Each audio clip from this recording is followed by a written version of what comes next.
فتح قوال ہے تو اس نے رات مجھ پر سوال کر دیا کہ بابا فرید کی ہم غزل گاتے ہیں، وہاں جو رسمیں ہوتی ہیں دروازہ کھلتا ہے تو اس میں ایک یہ شعر ہے، اس پر لوگ بڑے اعتراض کرتے ہیں، تو آپ اس کا ہمیں کچھ آپ سمجھائیں۔ میں نے کہا بھائی تم گایا کرو، تمہیں کیا غرض، چھوڑو۔ نہیں جی لوگ پوچھتے ہیں۔ تو اس نے سوال کر دیا، منشی فضل بھی بیٹھا ہوا تھا آپ کا، تو میں نے کہا منشی صاحب بھی بڑے ماشاءاللہ سخن فہم ہیں، تو ان سے پوچھو۔ انہوں نے کہا جی آپ بتائیں۔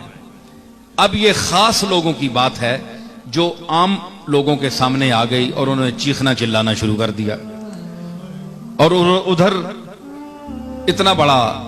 صوفی مستند عالم سنت کا متبع بابا فرید علیہ رحمت، اتنا بڑا آدمی، اس کا کلام ہے۔ تو اس نے کہا کہ ایک شعر ہے کہ من علیم من ولیم من نبی، میں علی ہوں، میں ولی ہوں اور میں نبی ہوں، جم نام رستم نیم بہمن نیم، میں جم بھی نہیں ہوں، جامع جمشید جس کا مشہور تھا، رستم پہلوان جو گزرے ایک کافر تھا، یہ بھی جم بھی مشرک تھا، رستم نیم بہمن نیم، بہمن پہلوان بھی گزرا ایران کا بہت بڑا، تو یہ سب مشرک تھے لیکن بادشاہ تھے، دولت مند تھے، تو یہ لف و نشر مرتب ہے۔ تو بابا فرید کہنا کیا چاہتے ہیں؟ اب اعتراض معترضین یہ اعتراض کرتے ہیں کہ وہ اب من کا معنی ہے میں،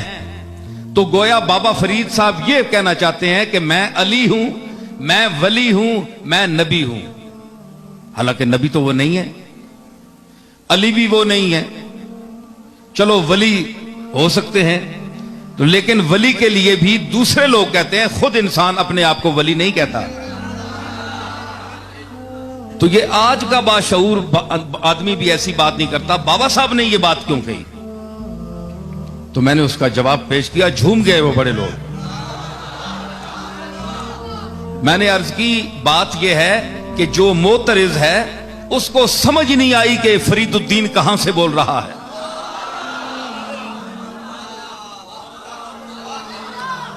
اس کا مطلع جو ہے وہ مطلع میں وہ بات کو صاف کر گئے کہ من سے مراد فرید الدین نہیں ہے، مطلع نے اس بات کا مطلع صاف کر دیا۔ انہوں نے کہا کہ من نیم واللہ یارا من نیم، میں نہیں ہوں اے دوست میرے، واللہ اللہ کی قسم میں نہیں ہوں،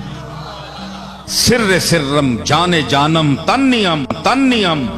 میں تو رازوں کا راز ہوں، جان در جان ہوں، میرا اعتبار جسمانی اعتبار سے نہ کرنا، میرے جسم کو دیکھ کر تم مغالطے میں نہ جانا،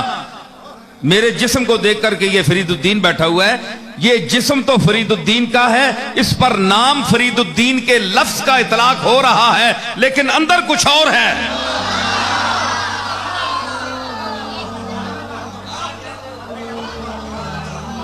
اندر کچھ اور ہے، وہ اور دنیا ہے۔ دیکھیں نا، نور پاکم آمدہ در مشت خاک، پاک نور میری اس مشت خاک میں آیا ہے، تو صرف بابا فرید کی مشت خاک تو نہیں ہے نا، ہم بھی سب اسی مشت خاک کی پیداوار ہیں۔ میں نے کہا حضور علیہ الصلوۃ والسلام کی اس حدیث پاک کی طرف بابا صاحب اشارہ کر رہے ہیں کہ جس میں حضور نے فرمایا کہ جب اللہ نے انسان کو پیدا کرنا چاہا اور آدم کی مٹی کو یعنی اس کو گوندنا چاہا تو جبریل کو حکم دیا کہ تو زمین سے جا کر ایک مٹھی بھر لا، تو یہ جبریل نے مٹھی بھری اور اس میں یہ سارا تخلیق کا نظام ہوا۔ اس مٹھی کی طرف بابا صاحب اشارہ کر رہے ہیں، اور صرف اپنے طرف نہیں بلکہ پوری عالم انسانیت کو مخاطب کر رہے ہیں کہ نور پاکم آمدہ در مشت خاک، کور چشمہ را ولے روشن نیم،